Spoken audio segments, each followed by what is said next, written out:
मेरे बच्चे, मैं तुमसे इसी क्षण बात करना चाहता हूँ।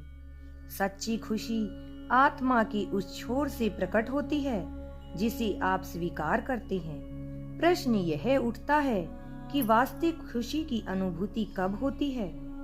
मेरे बच्चे, जिसे आप आत्मा की सतह से स्वीकार करते हैं, वह आपको उसी क्षण खुशी प्रदान करता है। जैसे कभी किसी व्यक्ति का प्रेम भरा स्पर्श आपको आनंद से वशीभूत कर देता है, तो कभी किसी वस्तु को पाने की कल्पना ही आपको आनंद से भर देती है। कभी कभी तो बस परमात्मा का स्मरण ही व्यक्ति को मंत्रमुग्ध करने वाला आनंद प्रदान करता है। क्या आनंद का यह टुकड़ा कोई दूसरा आपको देता है? कदापि नहीं। वास्तव में जब कोई आपको स्पर्श करता है, तब वह आपको आपके होने का एहसास कराता है। वह आपकी ही ऊर्जा है जिसे आप महसूस नहीं कर पा रहे हो। ठीक इसी प्रकार जब आप किसी दूसरे को स्पर्श करते हैं, तब आप उसको उसकी ही ऊर्जा से परिचित कराते हैं। जब व्यक्ति स्वयं की ऊर्जा से जुड़ता है, तब वह आनंद से भर जाता है। मेरे बच्चे, जिस आनंद को तुम दूसरों से मांग रहे हो, वह तो तुम्हारे भीतर ही विद्यमान है। इसी कारण मात्र कल्पना करने से ही आप खुशी की झलक अपने भीतर देखते हैं, क्योंकि कल्पना रूपी चुंबकीय शक्ति आपको जन्म से ही प्राप्त हुई है। यह कल्पना शक्ति केवल मानव जाति को ही क्यों दी गई है? कभी इसके विषय में विचार किया है? यह पूरी सृष्टि ईश्वर की एक कल्पना ही तो है, और सृष्टि का हर एक जीव ईश्वर का अंश है। इसका अर्थ है, यदि आपके पास कल्पना शक्ति है और आप जो कुछ भी अपने लिए कल्पना से निर्मित कर सकते हैं, आप उसे वास्तविकता में बदल सकते हैं। यह 100% प्रमाणित है। मेरे बच्चे, सृष्टि में जो कुछ भी घटित होता है, उसके पीछे एक विशेष कारण छुपा होता है।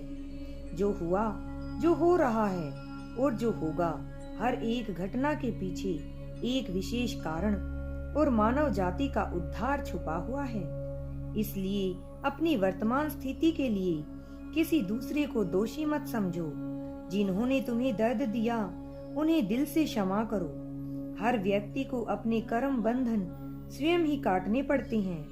फिर तुम क्यों किसी दूसरे के कर्म बंधन से खुद को दुख दे रहे हो?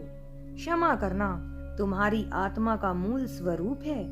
मेरे बच्चे, जो आनंद का पुष्प तुम्हारे हृदय में विद्यमान है, वह केवल विशेष अवसर पर तुम्हें आनंद नहीं देता, बल्कि वह हर पल हजारों आनंद के बीज अंकुरित करता है, और उन्हें पोषण देना तुम्हारा कार्य है।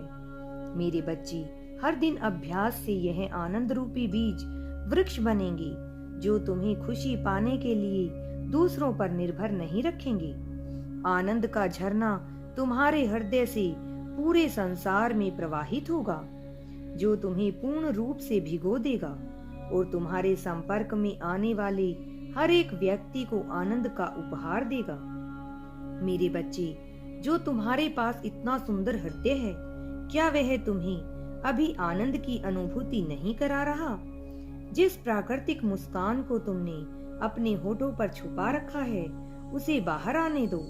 तुम एक दिव्य पवित्र आत्मा हो। क्या यह खुश होने के लिए काफी नहीं है? तुम्हारी आंखों में कई जन्मों का अनुभव छुपा हुआ है, जो तुम्हें दूसरों से दिव्य बनाता है। क्या यह खुश होने के लिए काफी नहीं है? मेरा प्रेम तुम्हें इसी क्षण स्पर्श कर रहा है। क्या यह तुम्हारे आनंद से भरे जाने के लिए काफी नहीं है? मेरे बच्चे, यह प्रकृति तुम्हें कितना प्रेम देती है, फिर तुम खुद को आनंद की ऊर्जा में भिगोने से क्यों डरते रहते हो?